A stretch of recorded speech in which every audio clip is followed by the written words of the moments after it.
China criticized Japan at the United Nations over remarks on Taiwan as Japanese leader arrived at G20 meeting. And Medical Council overturns earlier decision and reopens inquiry into controversial case.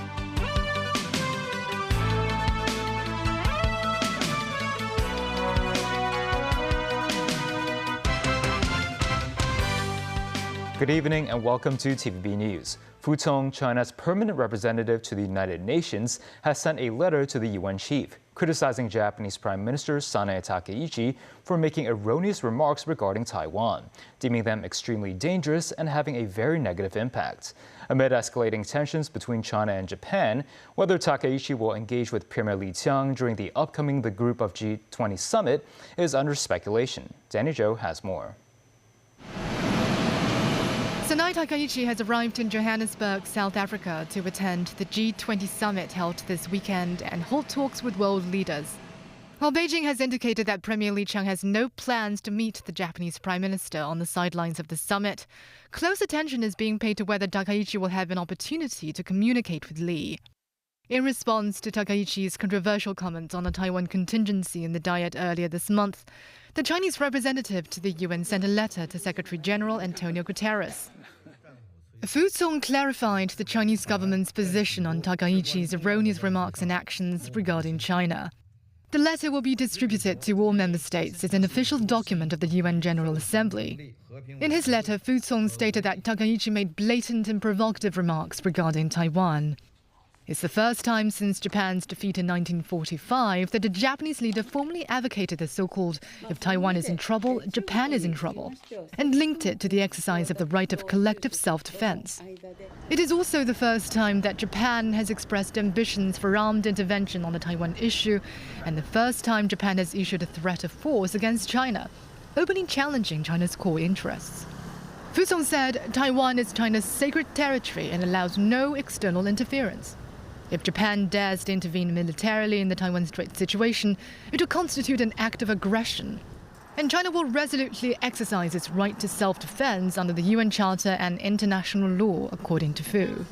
Chinese state media People's Daily also published a commentary criticizing the negative impact of Takaichi's erroneous words and actions, which has already affected Japan's economy and society. Danny Zhou, TVB News. Hong Kong's Education Bureau has canceled an exchange trip to Japan. The trip was under the program known as Japan East Asian Network of Exchange for Students and Youths. The Bureau said the decision was made after it noticed a greater number of assault cases against Chinese nationals in Japan. It says on the Education Bureau's website that the program aims to deepen Hong Kong students' understanding of Japan. The first Group of 20 summit to be held in Africa opened today with an ambitious agenda to make progress on solving problems afflicting the world's poorest nations. Leaders and top officials from the richest economies came together near the famous Soweto township in South Africa, once home to Nelson Mandela. Many of South Africa's priorities for the group, including a focus on climate change and its impact on developing countries, have met resistance from the United States. President Donald Trump ordered a boycott over claims that South Africa is pursuing racist anti-white policies. The G20 is a group of 21 members that includes 19 nations, the European Union and the African Union. United Nations Secretary-General Antonio Guterres called on members for leadership and vision in making global economy more inclusive and ending conflicts around the world. My message to G20 leaders over the next 2 days is simple. Now is the time for leadership and vision. As the world's largest economies, the G20 can hold enormous influence to ease suffering, ensure that economic growth is widely shared, and set out our world on a better, more peaceful course for the future. The theme of this year's meeting, Solidarity, Equality and Sustainability, points the way. Over the next 2 days, I will call on G20 members to use their leverage to lead the action we need. Hong Kong's Medical Council on Saturday overturned a decision of a permanent stay of proceedings. This came after an inquiry into a suspected medical blunder that happened 15 years ago, in which a child was left permanently disabled with cerebral palsy and quadriplegia. Mosinai reports. The proceedings of the Hong Kong Medical Council's inquiry panel resumed on Saturday afternoon. In 2010, a mainland couple lodged a complaint against a Baptist hospital pediatrician who was accused of negligence, causing their child to suffer from cerebral palsy and quadriplegia. While the disciplinary procedures of the doctor, Sisouzi, was scheduled in July 2016, the accused requested to postpone the hearing and the application was approved. Ultimately, the inquiry panel reconvened the hearing in October. On the first day of the hearing, the accused doctor applied for a permanent stay of proceedings. The panel accepted the application. On Saturday, Sid's lawyers said they support the decision and think it is the correct one. They said an 8.5-year procedural delay was too long and would affect the fairness of the hearing if it was continued. Sid's lawyer also said that the accused did not cause the delay, but the medical council and its secretariat had the responsibility to handle the matter. The prosecution, meanwhile, said that the inquiry panel had earlier approved that the procedure could be conducted fairly. After some deliberation, the council quashed the stay. It said consideration must be given to public benefits and maintaining public confidence. The couple said the new decision has reignited their hopes of obtaining justice. Explaining its reasons for overturning the stay, the council's chairperson, Grace Tan, said they had realized that some of the legal perspectives proposed by both sides were not thorough enough since the previous procedures in October.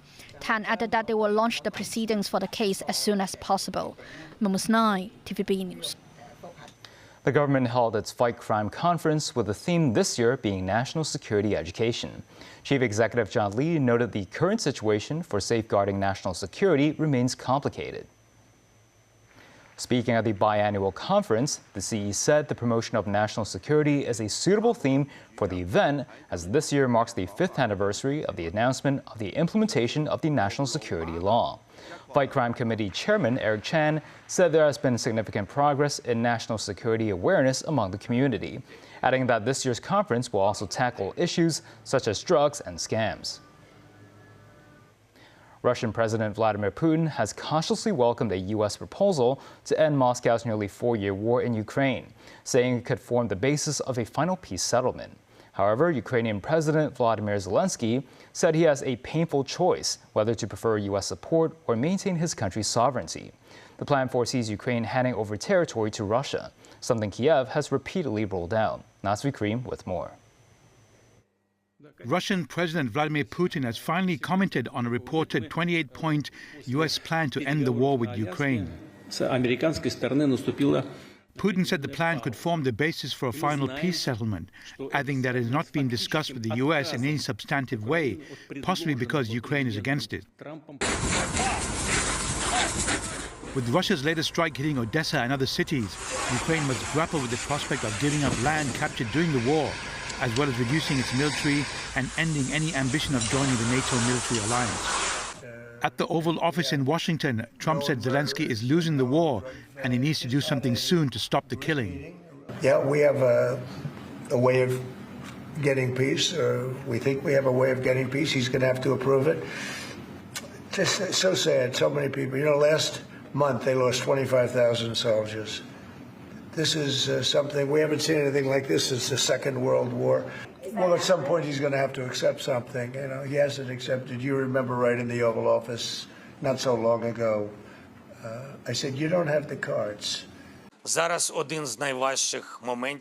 In a televised address to the nation, Zelensky tells the people of Ukraine that this is one of the most difficult moments in the country's history.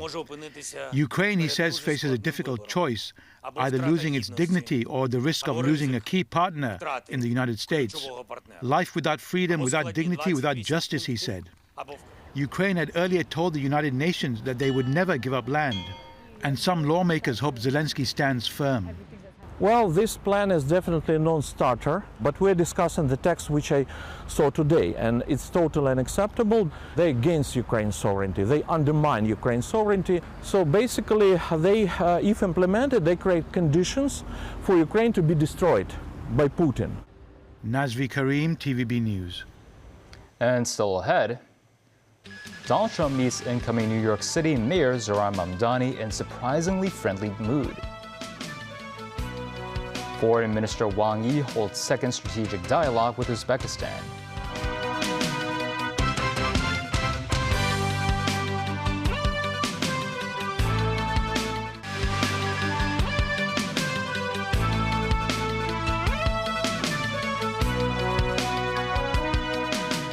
Welcome back. After months of trading criticism and insults, U.S. President Donald Trump and incoming New York City Mayor Zohran Mamdani swapped compliments at an unexpectedly friendly meeting at the White House. Darren Rao tells us more. In their first face-to-face meeting since Zohran Mamdani won the New York City mayoral race, U.S. President Donald Trump and the mayor-elect put aside their adversarial roles. The Republican president and New York City's next leader were warm and friendly. They spoke repeatedly of their shared goals to help Trump's hometown rather than their combustible differences. Trump, who had in the past called Mamdani a 100% communist lunatic and a total nut job, spoke openly of how impressed he was with the man who had called his administration authoritarian. I met with a man who's a very rational person. I met with a man who really wants to see New York be great again. And I can say again, because New York was great. We are very clear about our positions and our views, and what I really appreciate about the president is that the meeting that we had focused not on places of disagreement, which there are many, and also focused on the shared purpose that we have in serving New Yorkers. Mamdani and Trump said they discussed housing affordability and the cost of groceries and utilities. Mamdani had successfully used frustration over inflation to get elected, just as the president did in the 2024 election. The US president brushed aside Mamdani's criticisms of him over his administration's deportation raids and claims Trump was behaving like a despot. Instead, Trump said the responsibility of holding an executive position in the government causes a person to change, saying that had been the case for him. He seemed at times even protective of Mamdani, jumping in on his behalf at several points. For example, when reporters asked Mamdani to clarify his past statements indicating that he thought the president was acting like a fascist, Trump said he'd been called much worse. And I've been called much worse than a despot, so it's not that insulting. Maybe I think he'll change his mind after we get to working together. Yes, please. Darren, TV News. Foreign Minister Wang Yi has met with Uzbek leaders during his Central Asia tour. Wang said the two countries' cooperation will be strengthened regardless of global shifts. Danny Zhou reports. Wang Yi and Uzbekistan's Minister of Foreign Affairs, Bakhtiyar Saidov, held the second strategic dialogue on Friday.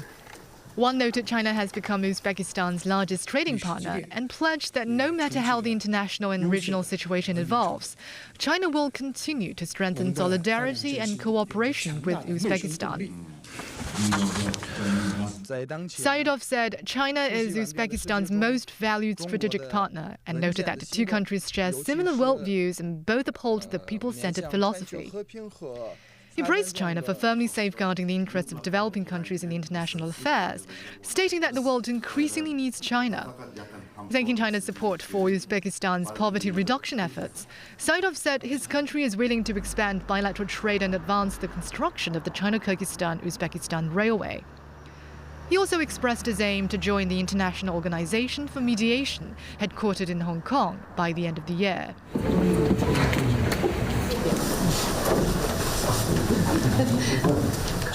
A joint statement was signed after their meeting in a bid to foster closer collaboration in green mining, new energy and other industries.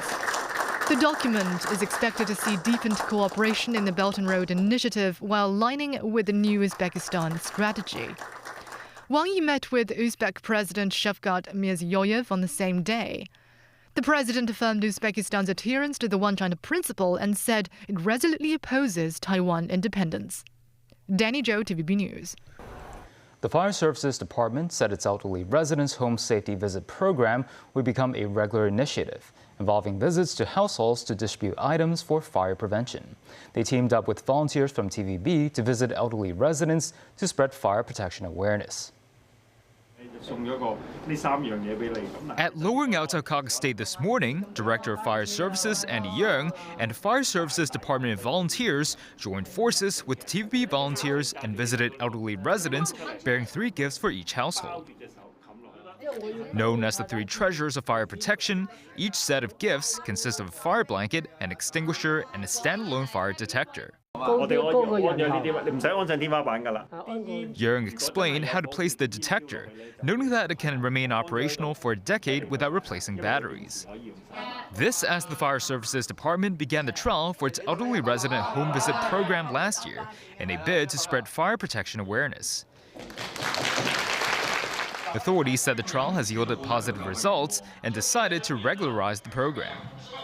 They hope to visit elderly households in 10 residential blocks during the third quarter of next year. Yeung added the program aims to increase fire protection awareness and assess the fire safety conditions of households. Meanwhile, the Fire Services Department recorded some 1,400 cases of fires over the first 9 months of this year, of which around 40% involved electrical appliances such as overheating laptops and portable chargers. And that's the news. Thanks for watching.